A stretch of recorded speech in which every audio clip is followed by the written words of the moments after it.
The views and opinions expressed on this program do not reflect the company, owners, management, staff, clients, or partners.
It's Wednesday, the 23rd day of February, 2022. Welcome to the Daily Hour, brought to you by Medical House One Communications and Lindo's. I'm Jamal Hartman. She's Sherry Vanderpool, and Leanna Lambert will be with us in a bit to bring you the latest in her news break, brought to you by People's Pharmacy. Sherry, how are you doing? Is it still hump day if it's the second day of the work week?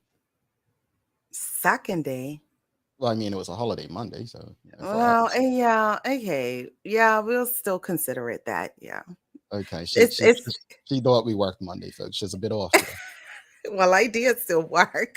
Yeah, some aren't as privileged to have a day off, on Monday for all jobs, but Wow, it wasn't me. yeah. Enjoyed my privilege. I'll leave it at that. Anyway, good morning, everyone, and thanks for making us part of your daily routine. A good one today as we welcome David Hart. He's the CEO of the Bermuda Business Development Agency on the show. And this is an important conversation, folks, because we've had Charles Jeffers from the BTA, CEO of the Bermuda Tourism Authority, on many times. We understand how important tourism is to our economy. But if you heard Sir John last week, we're a business hub. We're a business jurisdiction. We should be having Mr. Hart on just as often, because the role that they play is so critical to the state of Bermuda's well-being and economy. So looking forward to the conversation. And I believe he and I have a lot in common. We've been playing what's it called? Trading chairs or something like that. Yeah. We'll talk about it. The Daily Play is music today. So folks, usually my strong suit, but we'll see. I'm looking at the question today. I think Sherry will get it. I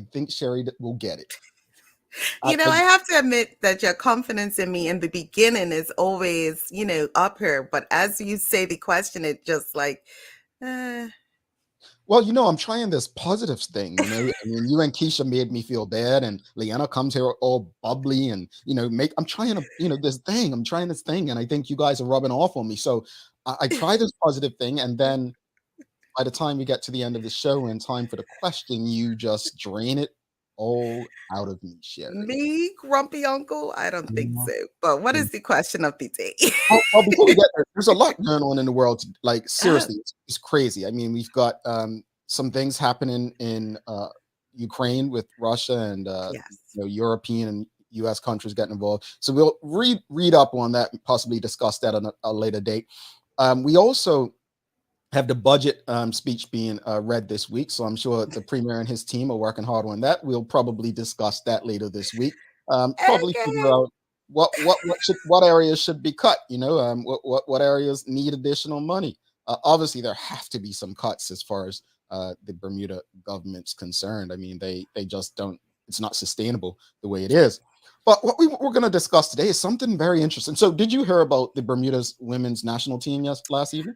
I did, and I have to be honest. I heard about it through status updates and all of this kind of thing. So I know it was a positive outcome. Yeah, there were some beautiful goals. I mean, hopefully none of the girls drink, but they did give the Cayman Islands a 6-pack. They gave them a 6-pack, 6-0. It was 6-0, and they gave them one, and it's great to see that happen. Obviously, I have my bias, Coach Robinson, coach of the girls, cousin. So I always want to see her do well. But I guess the question of the morning, I'll tell you why, right? Because even we're guilty of it. And I say we're guilty because when the men's team was playing, we even had something up on our social media. We spoke about it. Let's support our men. And yes, there are people on social media that do support the young ladies and so on, but the support's not the same. So Right. the question of the morning, and I'll read what happened in the United States because it was groundbreaking yesterday. What can we do to grow interest in women's sports? And so what Mm. happened in the U.S. yesterday, folks, if you missed it, players from the United States women's national team have settled their class action equal pay lawsuit against the U.S. Soccer Federation for a total of $24 million, the two sides announced in a court filing on Tuesday. In settling the suit, the players will receive a lump sum payment of $22 million. This amount would be distributed in a manner proposed by the U.S. women's national team players and approved by the district court. U.S. soccer players would also pay an additional $2 million into an account to benefit the U.S. women's national team players in their post-career goals and charitable efforts related to women's and girls soccer. Each player will be able to apply for up to $50,000 from this fund. So that's huge over in the U.S. What's Yes. happened, but there's a question that's asked often. What happened to the senior women's league in Bermuda and so on? But I guess unconsciously we just don't support. And Sherry, if you don't mind me saying, back when the WNBA started, I want to say the late 90s. Mm-hmm. I loved basketball back then, so I watched it. I watched those first 4 years when the Houston Comets, I don't even think they exist anymore, won No. every championship. Cynthia Cooper down there, Cheryl Swoops, I think she was pregnant first, so she may have missed the first one. I Tina remember Thompson, Cheryl. I remember all of that. But it seems to me women's sport just does not get the same interest. It doesn't generate the same interest as men's sport. And for it to be financially successful, what do we have to do as a community? Because there are some talented, Flora Duffy, the Well, first person to win a gold medal in the Olympics for Bermuda was a woman, right? yes. So Yeah. what are your thoughts, folks? How can we grow interest in women's sports to ensure that they're getting the same or if not more support to perfect their craft? Well, it goes, as we said, it goes to those numbers, right? That we don't like to talk about or deal with. I just think there needs to be a sense of equality across the board. Women are just as good as men. We should be interested because they are playing a sport that we like. It doesn't matter, who's playing it. When you look at Serena and Venus back in the days playing tennis, all of these things are like just male dominated sports because women weren't given a chance to be put out in front from the get-go. So it set the tune, as it always has in Bermuda. I didn't see girls playing football for many years, and it was, boys play football, girls play netball, and that's just how it is. We just need to put the money there, Jamal. It doesn't matter how we do it or what. There's a sport that is being played that should be supported regardless of who is playing it. And it's wonderful that the girls won 6-0. Who did they play, Jamal? Cayman Islands. Cayman Islands. But I wouldn't have known about it unless I saw it on other people's WhatsApps like that. So put the money forward. I'm glad you said that because again, folks, we are responsible for this as well. And I say we hadn't discussed on this show that they played Jamaica last week or that they were playing Cayman Islands last night. We have that responsibility too. Myself, Yes. we have to promote that these young ladies. And look, I'm gonna be honest. I follow Leilani Nesbitt.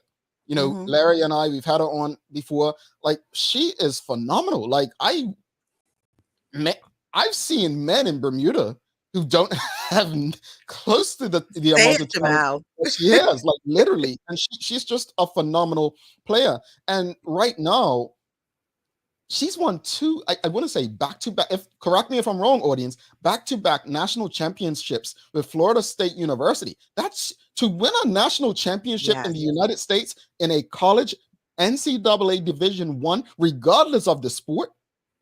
That's like winning the lottery. Like I'm not exaggerating. Like that's huge. And And I don't think we celebrate that enough. Is it because she's a young lady?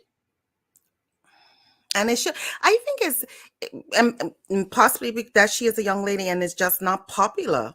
It's just not popular for people to support that. You would see these stadiums being just not as, full. They are sparingly, until, and I think this is what annoys me, until they're holding up a cup and they've won the whole league, and then all of a sudden it's like, oh, girls soccer, Mm. this person and that.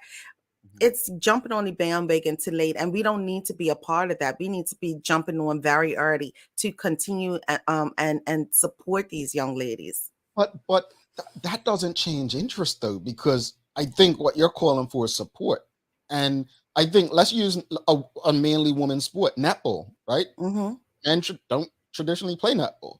How do we grow interest in that sport? Because for me, and this may sound really messed up, it almost seems like men and women suffer from a very archaic thought process. What is that thought process? That women shouldn't be playing sports, period, and we're Oh, not interested. That's what it seems like it suffers from. Because if we look at netball, why,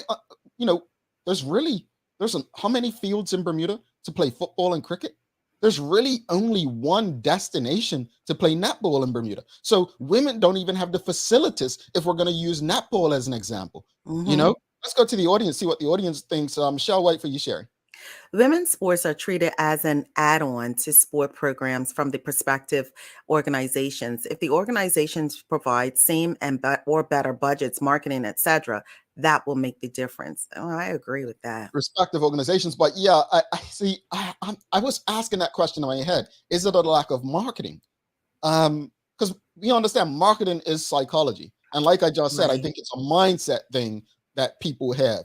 Shika Reyna, she says, where I live, and I think that's in the US, junior female soccer players under 10 years old are savage. The boys the same age can't win against them. Interesting. I would love to see that.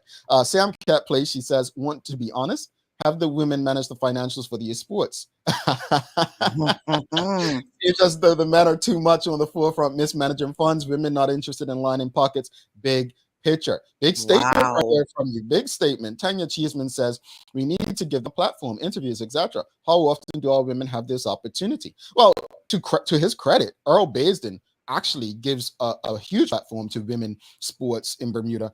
Actually has the coach of the women's national team, Nikita Robinson, on quite often, if not on a weekly basis. But I see your point, and I understand your point, because I guarantee you, Carl Lightbourne, as the coach, probably gets more media coverage than the women's coach, Nikita Robinson. So I see your point. I take your point, Tanya Cheeseman. Traveling Trotty says, how many women are recognized in Bermuda Sports Awards each year in Bermuda Sports Hall of Fame? Good point. And we have tremendous athletes that are women. We have Caitlin Conyers, who's doing a thing in cycling right now. We've got, Netball teams, when you talk about, was it Storm and different netball teams, I kind of watched that a little bit. I was a little bit of a netball, a little goalkeeper back in my day, but does that mean you like block people and block people? And I was a goal shooter. I only stayed in 1/3, Jamal. I wasn't running up and down the court. That ain't me. Do we have pictures? Do we have pictures? I have a picture of me playing in one of the leagues. I can't remember. I played for Public Works, the Masters League some years. Yeah. We something want to. serious. Liana said she wants to see pictures. You didn't see her type backstage. She just said, "I want to see pictures, Sherry." Because we might have to have a netball game in little daily hour netball game or something. I don't know. Put me in. I pull the wig off and everything. Put me in. Sean Smith says professional sports is a business and investors always look for a return on their investment. The public will have to show an appetite for women's sports, and in return, investors will invest. And I don't disagree with that. I think that, but that's why the question is, how do we generate or grow interest in women's sport? Because at the end of the day, if all the interest is in men's sports, that's where people are going to want to spend money, where people are watching or supporting. But how do we grow interest in women's sports to get that investment? So you went a step ahead. How do we grow interest? Like some people in basketball for years have said, bring the rim lower so that women can be able to dunk, right? And you know, I don't really think that's necessary, to be honest. But Always trying to make adjustments. It's not the adjustments in the sport itself. You have a women's basketball team because the rim is where it should be. It Mhm. is put us in different programs. If you have a man's program, can we have a women's one of the same stature? That's it. Everyone puts that mindset, bring the rim closer, make the girl bigger, do all of it. No, we're not asking for easy. We're asking for the same. We want the same playing field. And if you will have people that are able to do that. but again, that still doesn't help with the interest of growth in public. Like regardless, if the playing field, some would say, is equal right now. You have the same hoop, you have the same court, you can have the same rules, but obviously the like using basketball, obviously basketball, there needs to be something more. I'm going to be okay. For instance, All-Star Weekend in basketball used to be the hottest thing next to Super Yes. Bowl, right? Mm-hmm.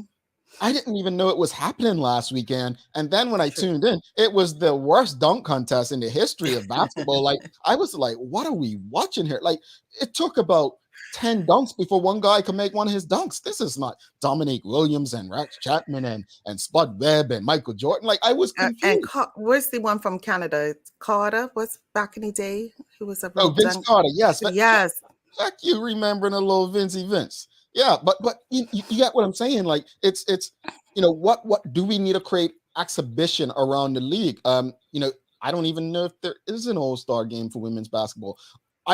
If you ask me why did I stop watching women's basketball, I would probably say I probably just stopped watching more TV, period, because I stopped watching the NBA. I only really watch the NBA during playoff time now, right? Right. So I didn't stop watching because it became boring to me. I stopped watching because I got older and was not in front of the TV anymore as much, right? And that's where it changed for me. Why do I watch men's World Cup or men's sport? Number one, I'll be very honest with you, Sherry, and this goes to your point. Access. Access. Yeah. And okay, so it starts within our school programs, our clubs, and all of those things at a very young age. If you have an under 6 boys team, can we have an under 6 girls team? It just needs to be equal from the very beginning. And for parents, and this is another thing that kind of just because I'm a girl, give me the option of what do I feel like playing? Do you want to play football, cricket, sailing, netball? What is your interest? And I think we don't do that enough. Go play netball, go play football.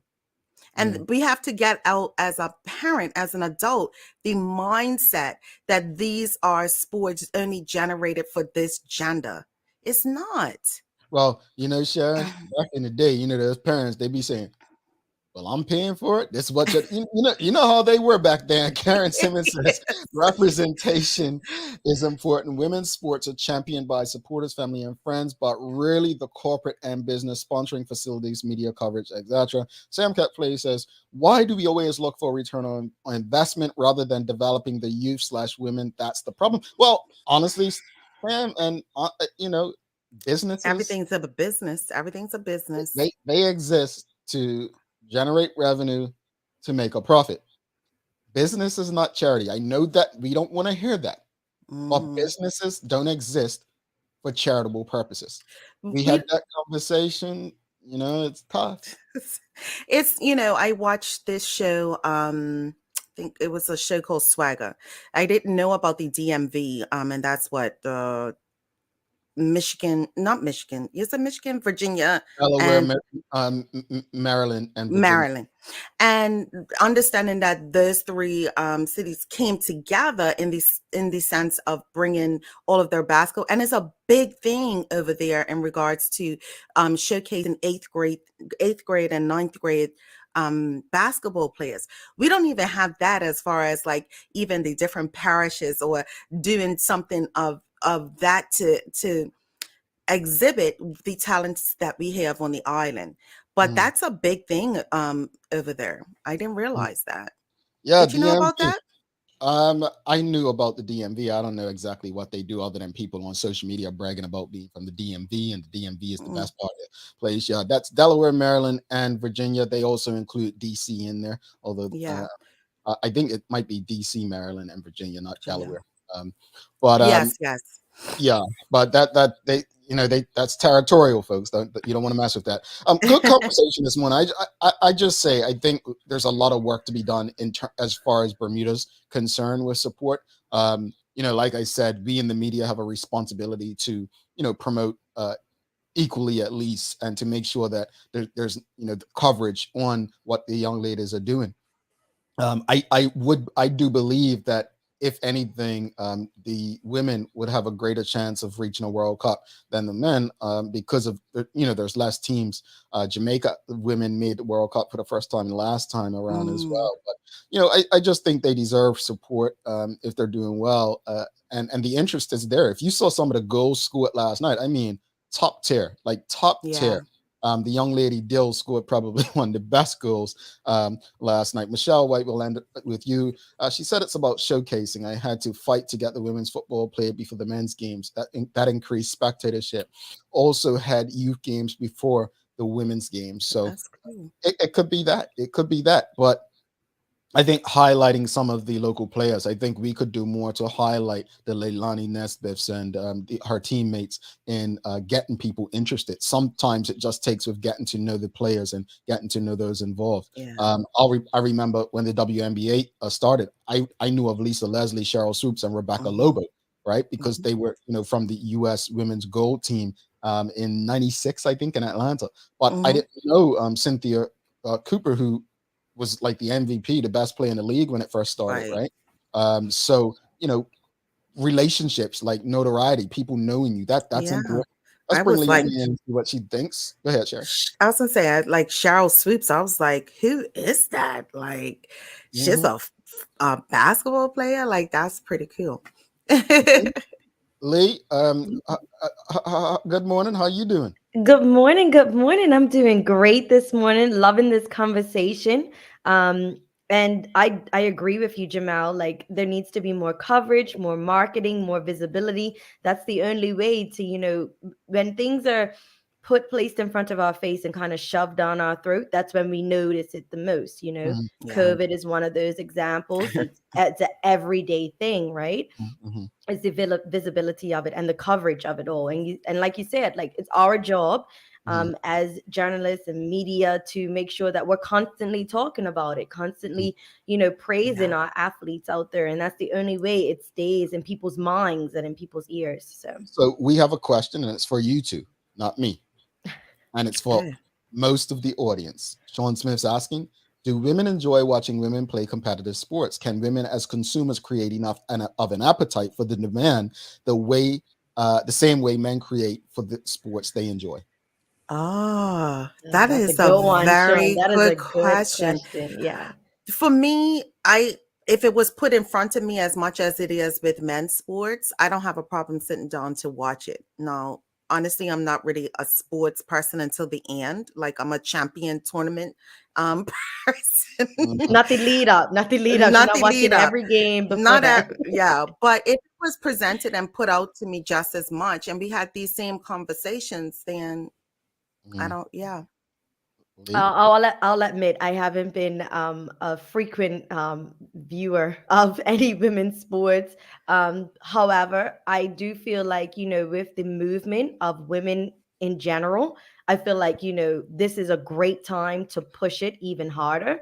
Mhm. We have International Women's Day coming up next week. We should be celebrating our women athletes as well within that, and just as hard as we go for all of those advocates and activists out there, the athletes should be just up there with them. So yeah, I agree. All right, there we go, folks. Let's get to the news break with Leanna. We have David Hart, the CEO of the Bermuda Business Development Agency, joining us. Like I said, very important conversation. We need to know what one of the most critical organizations to the island does, how they do it, and how we benefit from the work they do. Over to you, Lee.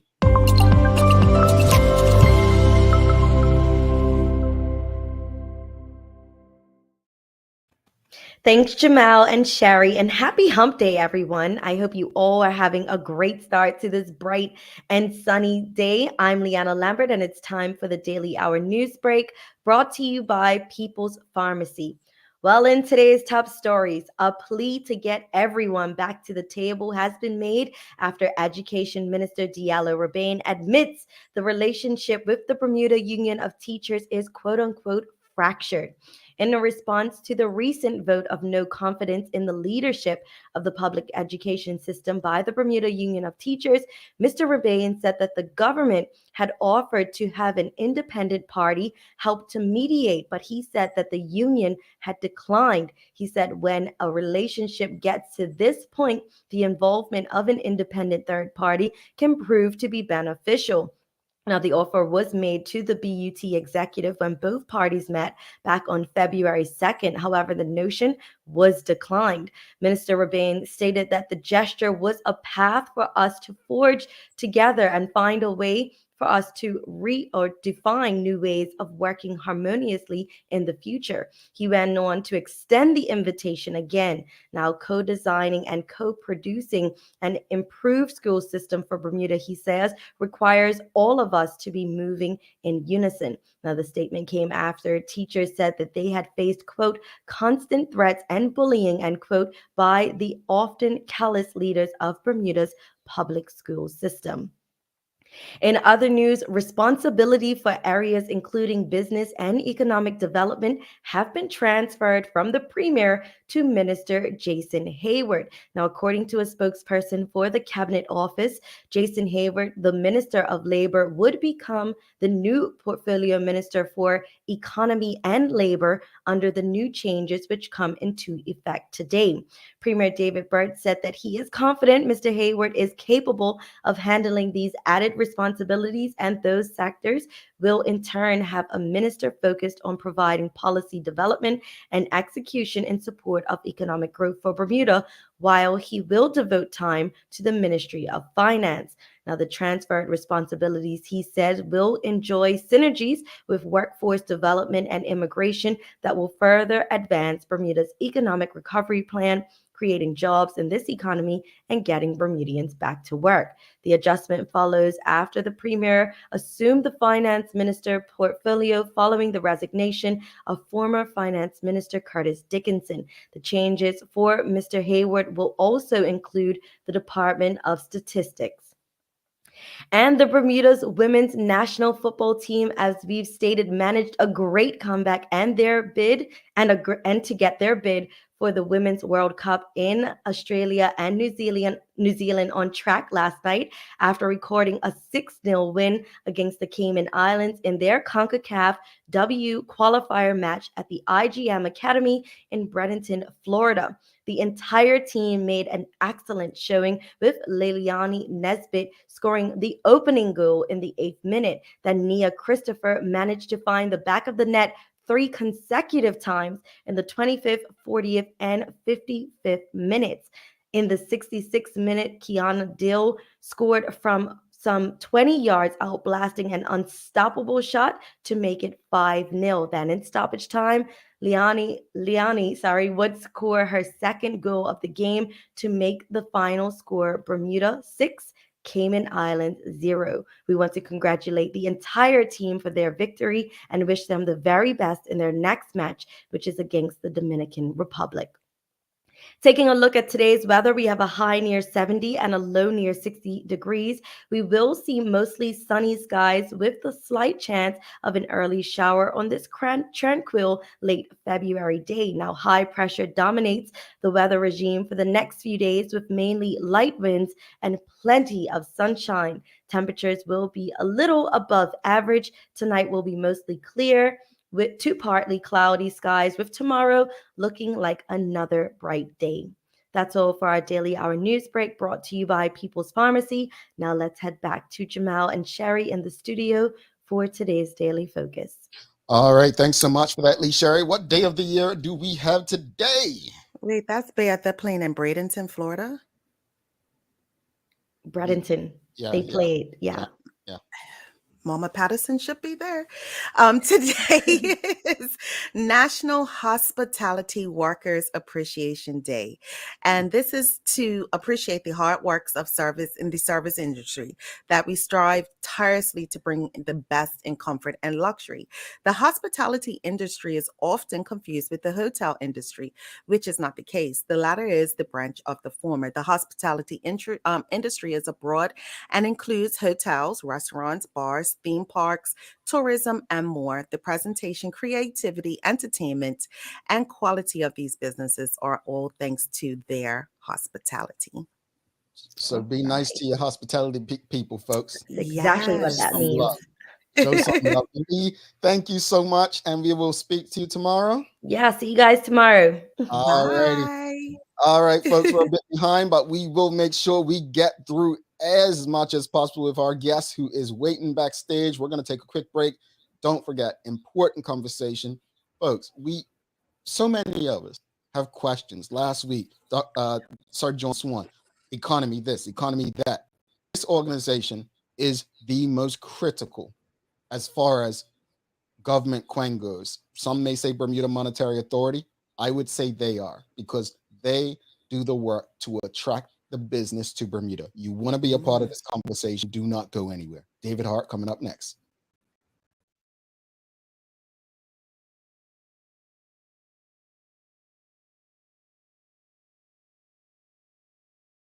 Let's face it, life can be a little wild, but shopping doesn't have to be. I choose People's, so that whether it's a prescription that needs to be filled, a toy for my little terror, or a gift for a new addition to the family, we'll see about that. Everything's available in one convenient location. Some call it People's, I call it my one-stop shop in the city.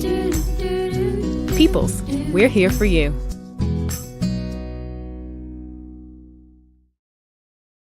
Hi, I'm Karen, a nurse at the old folks home. These long hours used to kill my feet until my hairdresser told me about a great place to buy a pair of clogs. Medical House. Finally, relief. They also carry uniforms in bright, bold colors, and not to mention the support stockings. Karen, Miss Soltis bet her bet again. Oh gosh, these days, I need all the support I can get. Medical House has relocated next to the Dendy Town Field, number 6 Bakery Lane, Pembroke. This month, we're again featuring an important dealer in the whole food industry, Aurora Natural Products, who started in Connecticut in 1998 with 4 employees and now employ hundreds, all devoted to producing a wide variety of all-natural and organic goods to an ever-expanding market. Aurora have become a national leader in the whole food distribution business and are ever mindful of the big picture, monitoring the path of each and every ingredient from their source to your table. Try Aurora Natural Raw Shelled Pistachios. Lindo's. Why go anyplace else? All right, welcome back to the big show. Sherry Vanderpool. I'm Jamel Hartman. It's the Daily Hour brought to you by Medical House One Communications, Lindo's, and People's Pharmacy. Without further ado, let's bring in our guest for the day. We have Mr. David Hart from the Bermuda Business Development Agency joining us. And welcome to the show, sir. How are you?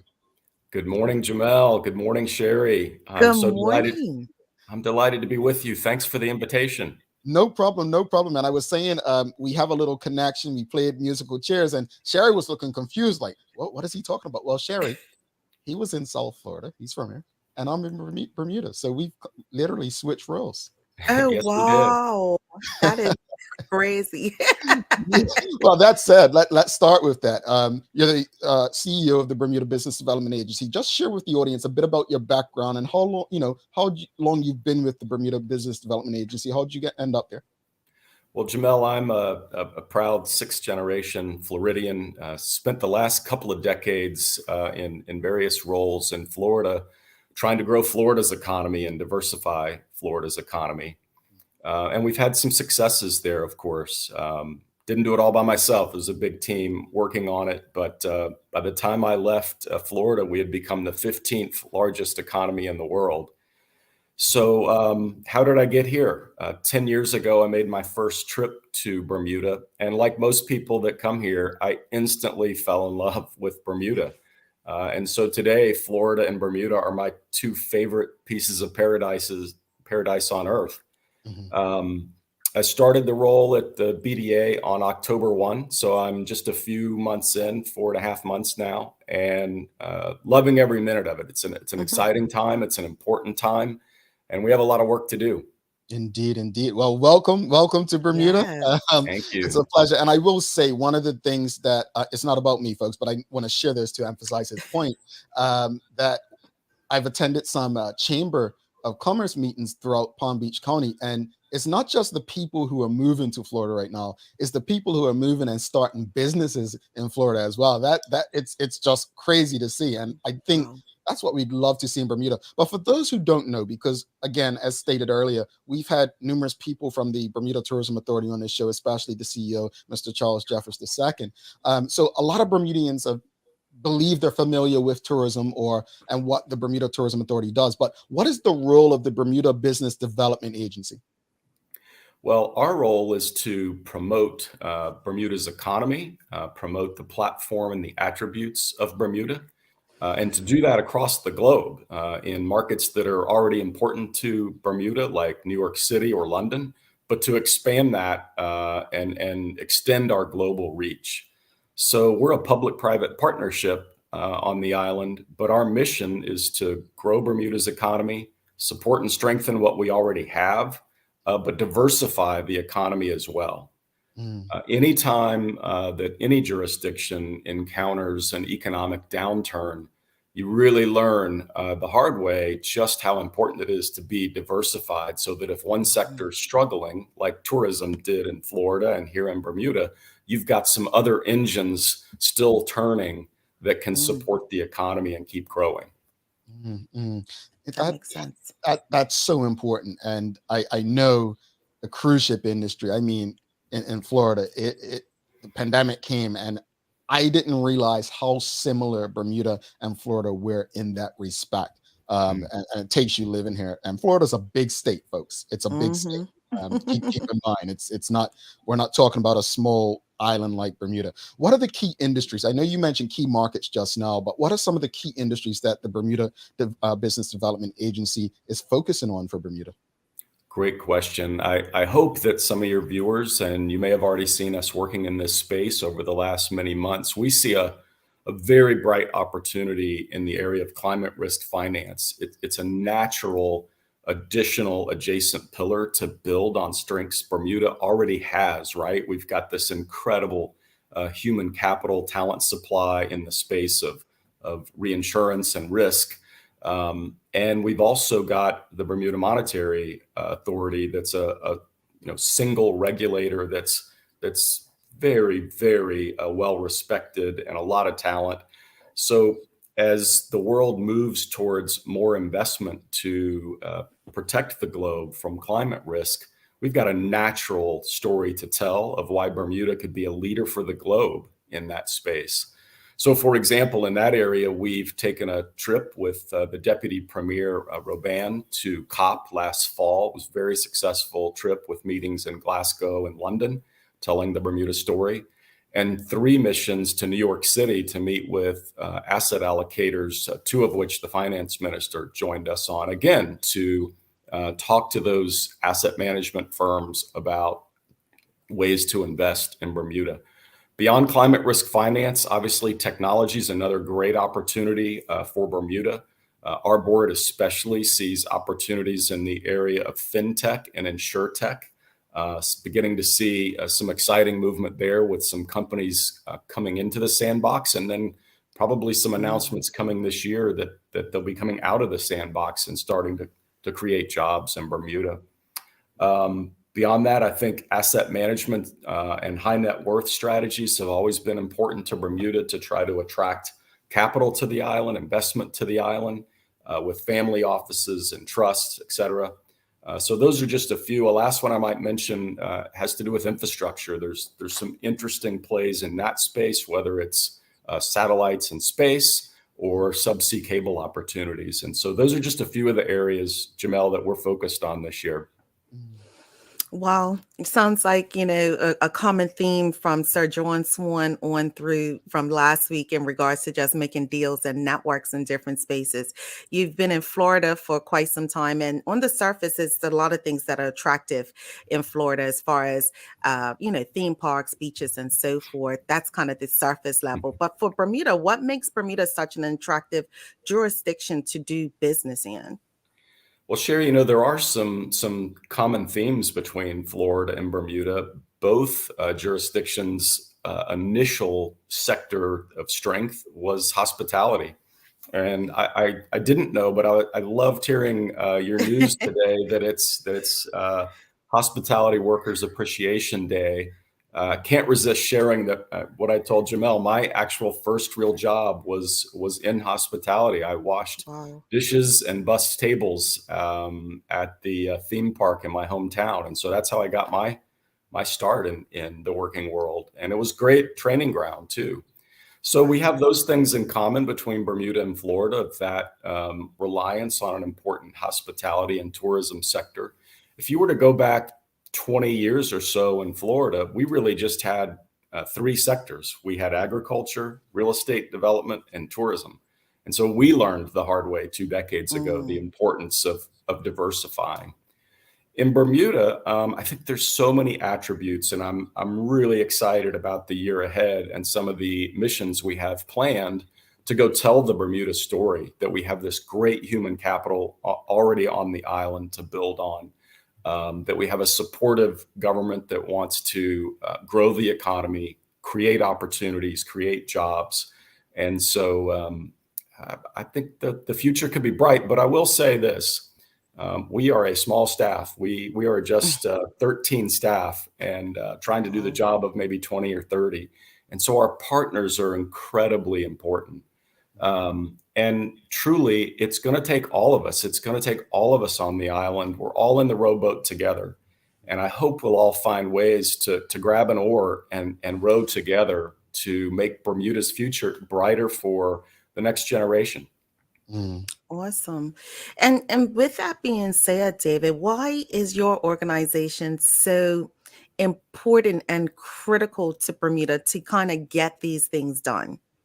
Well, Sherry, thanks for that question, because truly we're the best and only tool that Bermuda has with a foot forward to market the jurisdiction. Okay. And so one of the things I learned in my past role, and even for a big state like Florida with 22 million people, as we traveled the globe and tried to build friendships and partnerships and bring business opportunities to that state, I saw really firsthand that no one was going to tell our story for us. And one of the things I bring to the table in Bermuda is the understanding that no one's going to tell the Bermuda story. We have to go do it ourselves. And I think that's what Sir John Swan was saying the other day is we've got to all, link arms and work together to create those partnerships and create opportunities here. Yeah. And with that being said, when you talk about creating opportunities and partnerships, what does your company have coming up in the next few months that we can get excited about? Ooh, It thanks sounds for like you got something. Sherry, we've got some exciting things coming up, and one's coming up real soon. March 14th through the 16th, we will be hosting the inaugural Bermuda Risk Summit. That'll be at the Hamilton Princess. And the notion is to try to bring that insurance sector from the United States and the UK back to Bermuda for the first time, in many cases for the first time since COVID started. And so there's a twofold benefit. A lot of those insurance and reinsurance companies talking again, creating deals, some old partnerships that already exist, but build some new ones as well.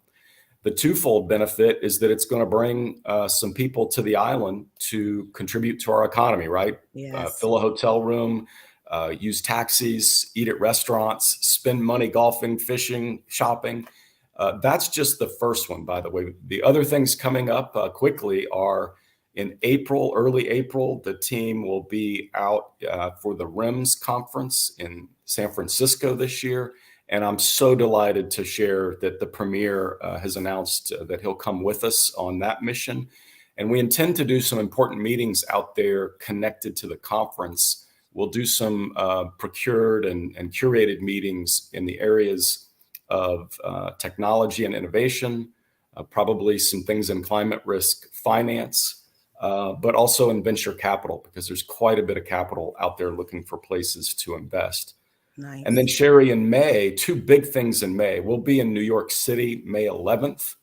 This will be the New York City Bermuda BDA Executive Forum. So we'll kind of showcase many of the exciting opportunities in Bermuda with our partners there those few days. And then May 24th, we will host our first ever Climate Risk Finance Summit here on the island in person. The goal is to bring about 90 to 100 thought leaders from around the globe to Bermuda for day-long discussions about the attributes that Bermuda has in that space and how we might be a global leader in climate risk finance. I'll conclude with this one. It's a ways out still, but we're just beginning to work on a mission to London in June, and I'm really excited about that one. Our chairman and I will likely take a trip over there in early June to meet with some old Bermuda friends and make some new relations as well. You know, honestly, I will say Bermudians have been feeling a bit down lately because of certain things that have happened on the political front. But I must say, I've smiled at every time you've spoken today. It's given that hope that I think Bermudians are looking for, and I think you give me confidence. And I'm not trying to put you on a pedestal and make you uncomfortable, but I think the work that the 13 people at the Bermuda Business Development Agency are doing should give people confidence that there's work being done. There's a lot of work being done that they should be proud of, and that they have a role to play in it as well. It's the transparency for me. You know, I love the transparency of what it is, that the outline. And I feel like that's what the confidence, you instill in that confidence in what's going on. You're kind to say that, Jamel and Sherry, and I'm just so thrilled with our team. They work so hard and they wake up every day with a love in their hearts for Bermuda. But we also know we can't do it by ourselves. We need this show. We need all Bermudians. As John Swan said, if you have ideas, if you have suggestions, boy, just let us know. And you're in the boat too. So help row. Indeed. We've got some questions from the audience. Again, if you have any questions for Mr. Hart, please send them through. I'll try do my best to get through as many as possible. Sean Smith's asking, please explain the term sandbox. I hear the Bermuda government uses it a lot. I'll try. So a sandbox is sort of like a holding pen for insurtech or fintech companies in this case, where they're going through the process of the mechanics of how they'll be regulated, what they'll look like as the company transitions from the sandbox to full-blown, we're operational, we're hiring, we're an active business in Bermuda. So it's essentially the training ground before it takes full-blown flight. Okay.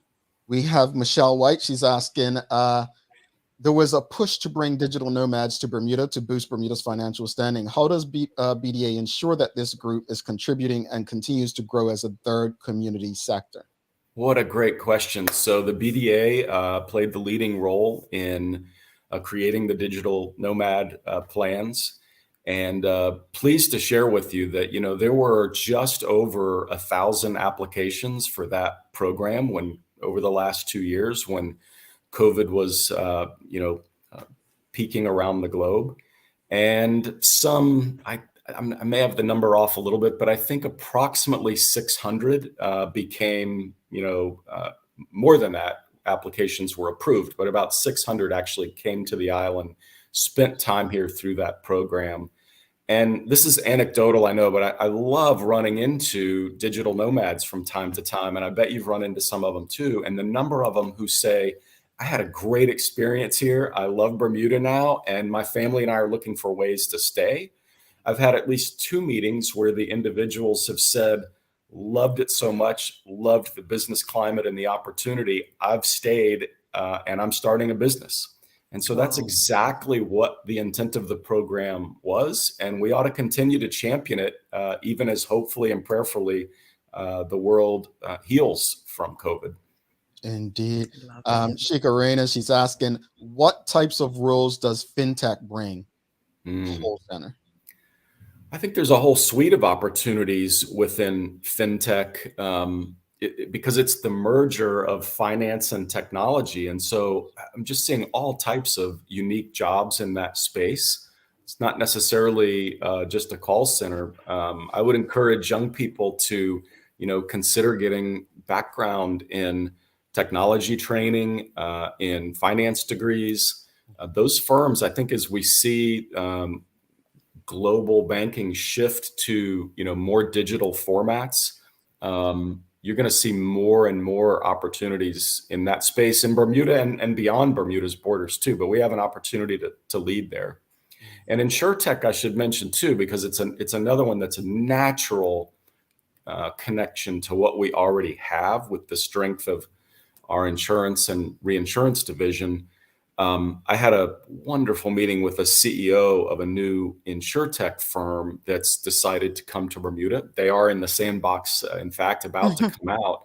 And the CEO was so excited about Bermuda. And he said, David, I just want you to know I've had the best experience of anywhere that we've decided to enter. And please use me to tell the story and encourage others to come, because it was that good of an experience in InsurTech. So we're going to focus some on InsurTech and fintech opportunities this year with some conferences around the globe. Right. One final question from the audience. Michelle White's asking, the summit and conferences are individual events. What do you see as the long-term impact to Bermuda's economy? How can we all benefit? The long-term impact is the question from Michelle, the long-term impact from the conferences? There's probably, or something else. Yeah, Michelle, I'm going to take it that you mean the impact from the conferences and individual events. I don't want to. That's a tough one. I'll give it a shot, Jamel. I think there's a short-term impact, which is driving business tourism back to the island. That's important. We all know that. We need that. The longer term benefit is the deals that get struck while those business leaders are here. And so I think it's incumbent on all of us, every single one of us on the island, to make sure that there is that red carpet treatment when we get business leaders here, so that they leave telling great stories to others about the Bermuda experience, that it was an awesome place to do business, that you can succeed there, that people want you to succeed. That it's a good place to invest capital. So the long-term benefits are what come after they've paid that visit to a conference. Can we structure a business deal that creates investment that also can create jobs for Bermuda? Sometimes in this role, there are people that say I'm pretty hard on politicians and the premier, in fact. And as I tell people, my criticism is not personal. I have a lot of private conversations with the premier. And he assured me, he has recently, I don't share much of what we speak about in private, but he assured me, he said, our business sector is doing quite fine. Our business sector is growing. Our business sector is doing well. He continuously says that. What I say to that now is, after having this conversation with you, not saying I didn't believe him, but I believe, I do believe that Bermuda is doing something well in this respect. I think that it does require, I want to emphasize what you said earlier, though. The work requires all of us, because what I don't want to be missed is what Mr. David Hart said, is there are others who will benefit from these businesses looking at Bermuda or coming down for conferences, be it the people in the restaurants, be it the taxi drivers, be it grocery stores where people are going out to support, buy groceries. It literally is ripple economics, right? So I don't want that to be missed in all of this. And I think it would do us well to not only rely on shows like this, where Mr. Hart's coming and engaging with you directly, but maybe give them a call, see if they have a booklet where you can take from the Bermuda Business Development Agency to read up more on it. One of the things I've noticed in Florida, and I often say publicly, is Florida is a huge tourist destination. And we're talking about from Panama City through Orlando to Tampa to Jacksonville, through Palm Beach to Miami and Key West. It's a major tourist destination. However, if I go outside right now and I ask someone what is tourism, they'd probably be like, oh, I don't know. In Bermuda, the difference is everyone believes they know what tourism is because they're so close to it and they maybe worked in a certain space. What I would love is the same interest that Bermudians have in tourism. I want them to have that interest in the business sector because, as Sir John Swan said last week, that's where Bermuda needs to be focused. So, Mr. Hart, thank you so much and you didn't come here to do that, but almost coming and calming the nerves a bit, and giving a conversation that should leave Bermudians hopeful. And as I stated to you earlier, this platform is available should you all ever need to have a conversation or share anything going forward. Different perspective. Love it. Jamal and Sherry, it was really nice of you to invite me. I'll come back anytime you'll have me. I think you're right, and the Premier's right. There's a lot of strength in our international business sector, but it should also be said, we can't ever take it for granted, and we should understand that our competition is not standing still.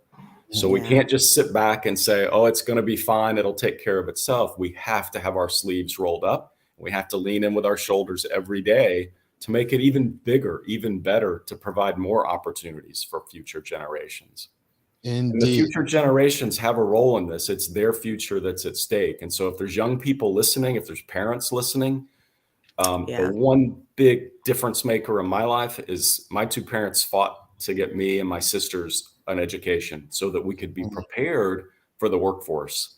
And I would just urge young people, especially those that are enthusiastic about climate, there will be some opportunities here if we strike it on this climate risk finance opportunity. So prepare and be ready to jump in yourselves and help. Climate risk finance. You heard it, folks. David Hart, Bermuda Business Development Agency CEO. Thank you so much. And we'll definitely be in touch. Have a wonderful day.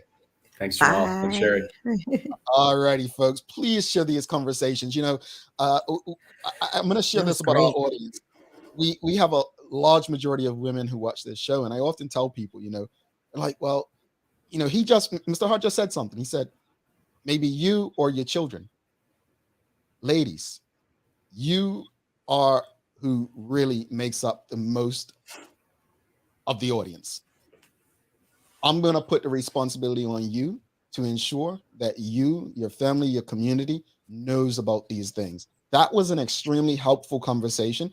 So make sure, as I say all the time, carry it around the water cooler to that next family. When your family is getting in that next argument about that sports team that they like, or bring this up. Calm nerves. Telling you, it'll work. We're going to take a quick break, and then we'll be back to wrap it up with a little daily play. Don't go anywhere. Trust me. It's going to be interesting. I'd actually give away something if someone guesses before Sherry. I doubt it. She's got this today, folks. A lot happens around your home. That is why at One Communications, we have introduced affordable security and video monitoring, because everyone should be able to afford to protect their family. Anytime, from anywhere, One Home Security keeps you connected and puts security in your hands with an easy-to-use smartphone app to control everything. Home security is important to keep you and your family safe. Motion-activated cameras around your home and security monitoring within create a complete security system providing protection both inside and outside your home. Professional monitoring means that there's someone on call with 24/7 protection to notify the authorities and help keep you and your loved ones safe.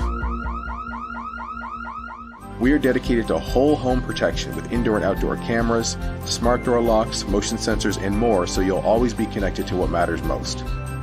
With professional installation, no upfront hardware fees, and low monthly rates, because keeping your family safe should be affordable for everyone.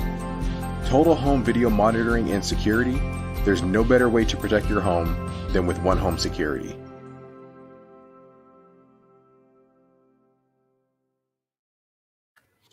All right. Thanks again to David Hart from the Bermuda Business Development Agency. If you appreciated that conversation, you know what to do. Give us a thumbs up, a love, a like. Thanks again to One Communications, Medical House, Lindo's, and People's Pharmacy for ensuring we're able to do this for you on a daily basis as well. Sherry, did you have something you wanted to say? No, I didn't. Oh, you're ready to get this answer right? Yeah, come on.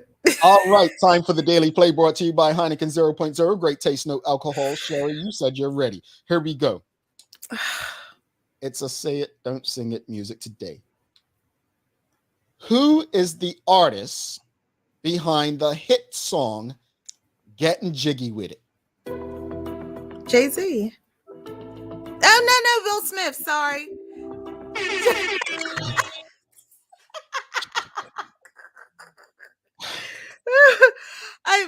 Okay. I just heard jiggle.